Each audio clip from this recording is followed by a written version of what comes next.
ഇദ്ദേഹം നേരത്തെ പറഞ്ഞ മാനദണ്ഡങ്ങളൊക്കെ വെച്ചിട്ടാണ് കഴിവ് കെട്ടവനെയും കഴിവുള്ളവനെയും ആളുകൾ തെരഞ്ഞെടുക്കുന്നത് തീരുമാനിക്കുന്നതെന്നുണ്ടെങ്കിൽ കഴിഞ്ഞ 8 കൊല്ലക്കാലം പാലക്കാട് നഗരസഭയെ വികസന മുരടിപ്പിന്റെ കേന്ദ്രമാക്കി മാറ്റിയ രാഷ്ട്രീയ നേതൃത്വമാണ് BJP-യുടെ ഇത്തവണത്തെ ഇവിടുത്തെ സ്ഥാനാർത്ഥി.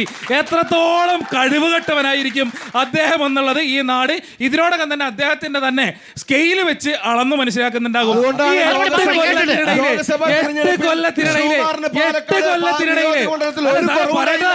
8 കൊല്ലത്തിനിടയില് അങ്ങ് സൂചിപ്പിച്ചതുപോലെ ഈ പാലക്കാട് നഗരത്തിലൂടെ കടന്നു പോകുന്ന ഏതൊരാൾക്കും ബോധ്യമുണ്ടാകും കേരളത്തിലെ ഏത് നഗരവുമായി ഏത് നഗരസഭയുമായി താരതമ്യം ചെയ്യുമ്പോഴും ഏറ്റവും പുറകിലായിരിക്കും പാലക്കാട് നഗരസഭയുടെ സ്ഥാനം എന്നുള്ളത്.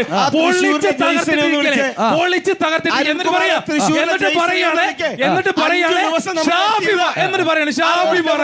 ഷാഫി പറഞ്ഞു ടൗൺ ഹാൾ പൊളിക്കാൻ ഞങ്ങൾ പൊളിച്ചു. ഷാഫി പറഞ്ഞു ഷോപ്പിംഗ് കോംപ്ലക്സ് പൊളിക്കാൻ ഞങ്ങൾ പൊളിച്ചു. റോഡ് പൊളിക്കാൻ ഇപ്പോൾ പറഞ്ഞ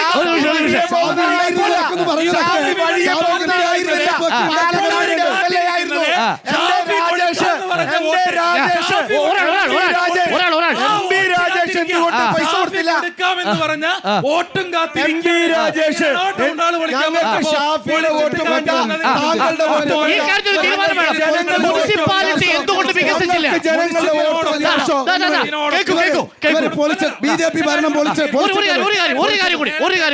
പറഞ്ഞു വന്ന ഡീലിന്റെ തുടർച്ചയിൽ നേരത്തെ ഒരു പറഞ്ഞല്ലോ ഈ സമീപകാലത്ത് കേരളത്തിൽ 2 സീറ്റിലേക്കാണ് BJP വിജയിച്ചിട്ടുള്ളത്. ഒന്ന് 2016 നേമത്തെ, 2024 തൃശ്ശൂർ പാർലമെന്റ് മണ്ഡലത്തിൽ.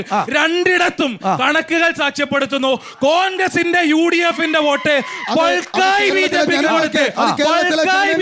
കൊടുത്ത്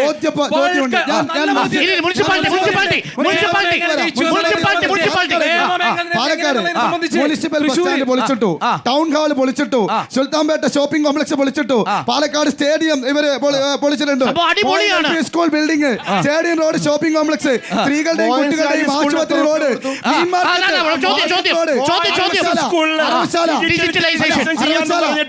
13 വർഷമായിട്ട് ഈ മെഡിക്കൽ കോളേജ് MLA ആയിട്ട് ഒന്ന് കിടക്കാൻ തുടങ്ങിയത് എപ്പോഴാണ് സാധാരണക്കാർക്ക്? തൃശ്ശൂർ മെഡിക്കൽ കോളേജിലേക്കും തൃശ്ശൂർ മിഷൻ ഹോസ്പിറ്റലിലേക്കും ഈ പാലക്കാടുകാർ ഓടേണ്ടി വരുന്നത് എന്തിന്റെ അടിസ്ഥാനത്തിലാണ്? കഴിവുകെട്ട MLA-യുടെ പാലക്കാടുകാർക്ക് ബോധ്യമുണ്ട് ആരാണ് മെഡിക്കൽ കോളേജ് ഉണ്ടാക്കിയത്. ഈ പാലക്കാടുകാർക്ക് ഞാൻ വളരെ പ്രധാനപ്പെട്ട വിഷയത്തിലൂടെ